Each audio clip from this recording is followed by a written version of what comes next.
The river changes absolutely nothing, and after thinking for a moment, my opponent loads the gun and pulls the trigger, betting out $3,500. I am really confused by this. This line of 3-betting the turn and then betting the river is so rarely a bluff, and I know my opponent could also be doing this with a hand like Ace-5 or King-5. In the end, I decided that my hand is just too strong. If he's got me, and I make the call. What's up everyone, my name is Gary Blackwood, also known as GazzyB123, and welcome to this week's vlog. We're going to get straight into the action today, playing 10-20 at the Hustler Casino. Just one very quick announcement. Andrew Callow is the giveaway winner. I won $6,120 on stream. He was the closest guest with $6,200. Congratulations Andrew, get in touch and I shall ship you your monies. On to today's session. We're playing 10-20 in the Hustler Casino of Los Angeles. A really fun session, really hope you guys enjoy this. Let's check it out. On to our first hand of the day, and it is literally our first hand of the day. The table has decided to start the day off with a PLO double board bomb pot, which is normally a good sign for the action ahead, and we pick up a very pretty ace, king, queen, jack double suited. When the flops are dealt, we've got top pair on the top board with a few backdoors, and the nut flush draw on the bottom board with some backdoor straight draw potentials as well. Action checks round to the button and he bets out for $300. The player to my right calls and I call as well. We turn two pair on the top board and top pair on the bottom board. Action checks again to the button, who fires out for $500 this time. The player to my right calls again, and our hand is for sure strong enough to stick around with, so I call as well. There's almost 3k in the middle, just 2 minutes into the day, and we're off to two very important rivers. Unfortunately for us, we don't improve on either board, and when the player to my right leads out all in, we go ahead and make the fold. I'm not one for giving out spoilers in these vlogs, but it's one of the very few rivers we're going to miss for the rest of the day. Not long later, and we pick up a very playable ace-4 of clubs in late position and raise it on up to $50. The small blind makes the call, and the straddle decides to pop it to $250. This is a spot where both calling and 4-betting are both fine, but I decided to just call this time as both players are quite loosey-goosey. The small blind decides to fold, and we go heads up to ace-3-3 with 2 spades and 1 club. The straddle checks, and I decide to check this one back. While we flop top pair and we have some backdoor equity to go with it, there are going to be so many hands in our range like king, queen, pocket eights, and suited connectors that want to check back. So I protect my range by checking back my weakest top pairs. If I had ace, queen, or ace, jack, I'd be more likely to bet, but this is literally my weakest top pair here, so I decide to check it back.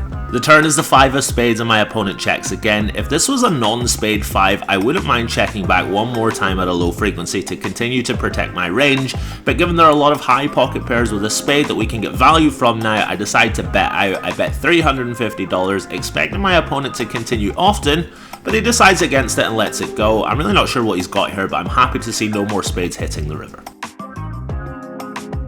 It's still early and the game isn't quite full yet. All the pros must still be in their beds. The game is really quite good. The $40 straddle is on, the hijack is open to $100, an unknown fun player is called in the cutoff, and I make quite a loose peel on the button here with queen jack offsuit. This is definitely not standard, but there's a very fun player behind, so I decided to slightly widen my calling range in this spot. The straddle calls as well, and we're 4 ways to the flop. We flop absolutely nada, and when it checks to me, this is a very clear check back. When we're multi-way, we tend to bet less frequently because there are more players in the pot, which means we have less low equity stabs like this. I would bet some nut flush draws, 9-8 suited, 10-9 with a backdoor flush draw type hands, but this one is just a clear check back. The turn is an offsuit jack, and once again everyone checks. Stabbing here would of course be okay, but both the straddle and the opener can play a lot of check raises here, so I decided to feign weakness and check back again. The river is a 3, and when it checks to me one more time, I have a very clear value bet. I bet $350, hoping that somebody thinks I'm just trying to steal the pot and tries to play back at me. I don't meet any resistance, however, everyone folds, and we are 2 for 2 in hold'em hands for the session. For those of you that follow me on Instagram, you'll know that it took 9 whole sessions for this trip for me to get dealt pocket aces. Well, ladies and gents, I present to you the first time this trip we've got pocket aces. Bullets, rockets, the Pointer Sisters, whatever you want to call them, we've got them and we're raising them on up to $100 in the cutoff.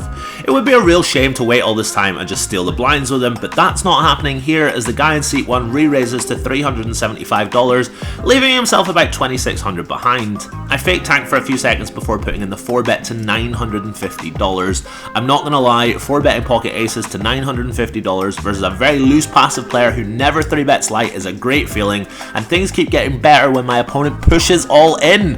I snap call him and I immediately turn my hand over. Even though my opponent is the one who has gone all in and is first to show, I just think it's good etiquette to turn your hand over when you're all in with pocket aces. freaky going under the thing, because the water is choppy. You have to take a small boat, right? To get into the water. We're running it twice against 2 queens, and we don't see any additional ladies on either run out. It was a long 9 days without getting dealt aces, but my god were they worth the wait. We have just won a 6k pot with them. The player we have just stacked rebuys to $500 and moves all in pre-flop in the very next hand.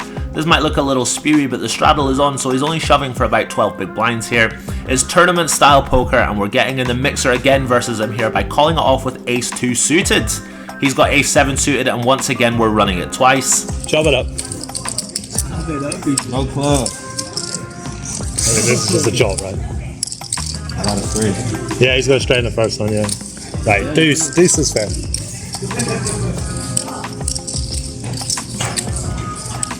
So the second one's a chop, right? Yeah. So I owe 250, is that right? Yeah. After the 2 runouts, my opponent wins the first board and we chop the second board, so I lose $250 in this hand. It's not a bad result for 2 all-ins versus the same player in the last 2 hands, and thankfully for us it'll be 3 out of 3 all-ins when we pick up ace-king in the very next hand. We end up getting it in pre-flop once again. This time we're up against queen-jack offsuit, running it twice once more. Fortunately for us, we get 2 very clean runouts on both boards, and we were able to scoop in this $1,500 pot. There's been lots of action very early in the day, and it's only a sign of things to come. A few orbits go by before my next playable hand. I pick up this very blurry ace-4 of diamonds in the big blind. I'm in the middle seat today and have to keep the brightness on my phone as low as possible so nobody can see my cards, and sometimes things get a little blurry without me noticing. The button is open to $60 here. I make it $250 to go. The $20 straddle cold calls, and the button calls as well. It's not a particularly great flop for our range, and when we're playing multi-way we tend to do more checking and less c-betting, so I decided to check this flop with some evil intentions later in the hand. The straddle takes a stab here for $350, the button calls, and I decide to check raise here for $1,300. $1,300. Remember, this is not a great board for our range versus 2 players, and we're going to balance our checks here with some strong hands like aces, kings and queens, which we'll want to check raise when they do check, so we need some check raise bluffs to go along with them. Ace-4 diamond seems like one of the best check raise bluffs for us in this spot. We're never dead, and versus both players 1 pair hands we've got tons of equity. Both players release their cards, and I just can't help myself by showing a 4. I can't not show it, fuck's sake.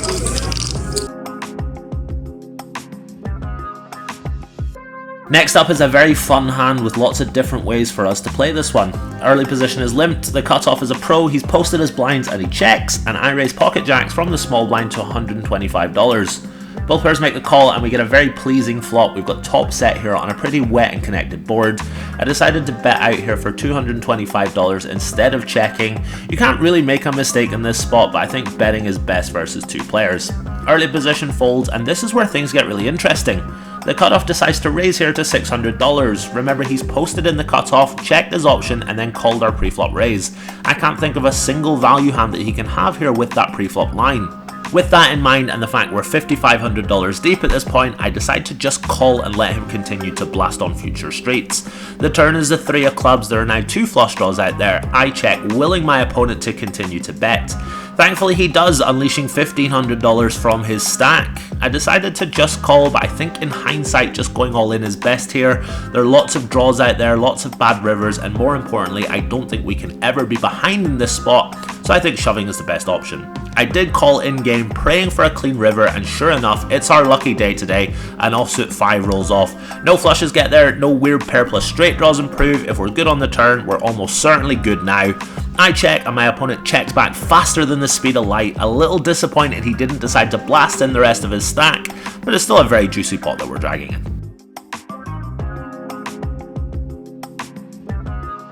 You know it's a high quality vlog day when you've got back-to-back pocket jacks hands. This time we pick up the J-Boys on the button and make it $60 to go. The big blind puts in the 3-bet, he's a fairly ABC player, and I think 4-betting is fine here, but I decided to just call this time. It's a pretty safe looking flop for us, no overcards, no flop straights, no flop flushes. My opponent c-bets $150 and I make the call. The turn is a 10, our jacks are still good a lot of the time here, and when my opponent bets out again there's nothing else we can do other than just call. An overcard rolls off on the river. A lot of my opponent's semi-bluffs like king queen, queen jack and king jack have just improved, so when my opponent checks I snap check back. Jacks. Yeah? Jacks. Oh, fuck me, man. Zero. Again, we just had the same thing with sevens. How the hell? I was so sure. Yes. Time now for a quick interlude, and what a fun interlude it is. I'm in the $40 straddle and I convinced well-known poker pro Sashimi Poker on my left to double straddle to $80. Early position is raised to $240, I fold my 10-8 offsuit, and as she's making the call she gives us a little sweat for the vlog. She's got a couple of deuces, and sure enough her double straddle degeneracy is rewarded when she pings 3 of a kind on ace-5 deuce. The original raiser bets out for $235 and Sashimi wastes no time in raising to $700. Unfortunately for her, her opponent tank folds, but it proves that giving action is always the best way to get rewarded in poker.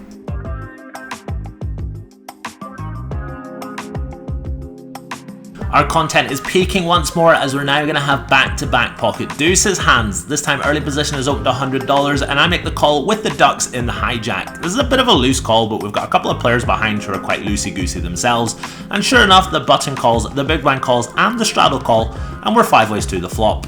Deuces are hot today, we get exactly what we're looking for, we flop the set multi-way. It checks to me and I waste no time in building a pot, betting out for $300. Only the big blind calls, we're now hoping for no king, no ace and no spade to kill our action, and we get a pretty good offsuit 9. The big blind checks again and I fire out once more, this time betting $750. My opponent is a very solid non-pro, and I think that if I bet too big here, he'll start folding a queen, which would be a disaster for us, so I use this size to stop that from happening. Sure enough, he makes the call and we get the best river in the deck. It is another queen. I take a few seconds before moving all in for $2,200 total. My opponent goes deep into the tank. It's clearly a very uncomfortable spot for him, and he starts talking to himself about the hand. Eventually he decides that his hand is too strong to fold and he makes the call. I turn over my pocket deuces and my opponent sighs as he turns over ace queen. I had a feeling that was a very good river for us, and once again we're dragging in a very nice pot today. The celebrities are coming and going today, and after Sashimi racks up her chips, Hustler livestream 7 deuce offsuit legend Rusuke sits to my direct left. He loves to play a lot of hands and he's bought into this game for $100,000, so we're super deep already. I roll up my sleeves and the battle begins. It's not long before we're playing our first pot together. I open 8-5 of diamonds to $60 on the button. As you've probably noticed today, we're playing the famous small blind game, and Rusuke is in the small blind in this hand, so only he can win that money that's on the button. He decides to call and we go heads up to the flop.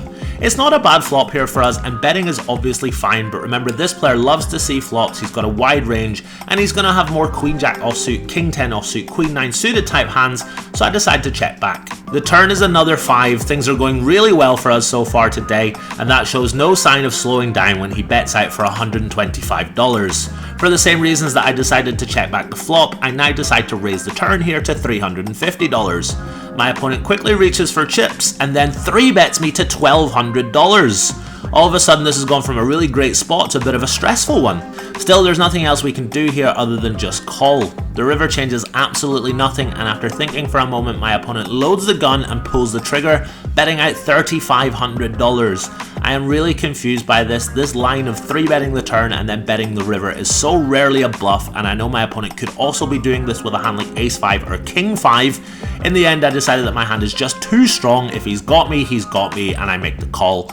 A big smile immediately spreads over my opponent's face. He raises his cards up to his face and shakes his head, and then announces that he's got pocket 6s. Thankfully for us, we find the bluff and are dragging in this nearly 10k pot with 8-5 suited.